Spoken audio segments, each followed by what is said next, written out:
বলছি।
ফ্ল্যাট জানান আর তাদের যাদের মোবাইল আছে সমস্ত ফ্ল্যাট জানান। মাইক সামনে গেলে মাইক সামনে নেন।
সম্মানিত যুবক ভাইরা, সংগ্রামী শ্রেণীবাসী, উপস্থিত জামাত ইসলামের সম্মানিত জেলা আমির, আমাদের শ্রদ্ধেয় মেজবা ভাই সাইফুল ভাই সহ সকল সমস্ত যুবক ভাইরা, আসসালামু আলাইকুম রহমতুল্লাহ।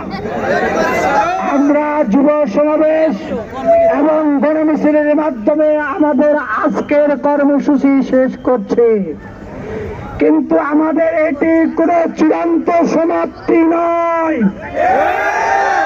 যতক্ষণ না পর্যন্ত বাংলাদেশে আইনের শাসন প্রতিষ্ঠিত না হবে, জনগণের অধিকার প্রতিষ্ঠিত না হবে, আল্লাহর আইন সৎ পক্ষের শাসন কায়েম না হওয়া পর্যন্ত আমাদের সংগ্রাম বন্ধ হবে না।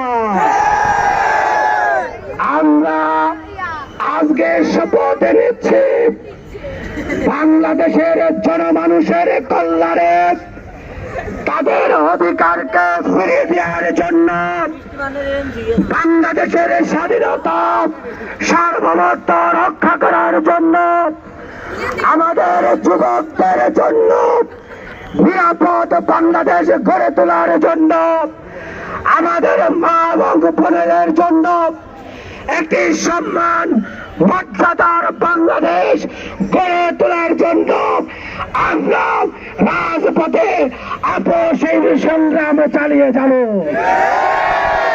এবং আজকে সারা বাংলাদেশে দাঁড়িপাল্লার জামাত ইসলামের এবং সমমনা ৮ দলের নেতৃত্বে যে মানবিক বাংলাদেশ বিনির্মাণের স্লোগান ধ্বনিত প্রতিধ্বনিত হচ্ছে, আগামী ২৬ ফেব্রুয়ারির নির্বাচনে দাঁড়িপাল্লার প্রতীককে বিজয় করার মাধ্যমে আমরা মানবিক মানবিক বাংলাদেশ প্রতিষ্ঠিত করবো ইনশাআল্লাহ। আপনাকে সেই মানবিক বাংলাদেশ বিনির্মাণের জন্য রাজপথে থাকতে প্রস্তুত আছেন? আমাদের মা বোনদের নিরাপত্তার জন্য পাহারা দিতে প্রস্তুত আছেন? আমাদের ব্যবসায়ীদেরকে চাঁদাবাজি থেকে মুক্ত রাখার জন্য আপনাকে সতর্ক অবস্থান নেওয়ার জন্য রাজি আছেন? ইনশাআল্লাহ আমরা সবাই সতর্ক পাহারাদারির মাধ্যমে আজকের যুবক রাজাকার এখানে এসেছে, আপনাদের মাধ্যমে আমরা আমাদের পুরো এই দাগনভূঞা সোনাগাজীর জন্য একটি মডেল উপস্থাপন করব। আমরা আর কোন আধিপত্যবাদ ব্রাহ্মণ্যবাদ এখানে কায়েম হতে দেব না।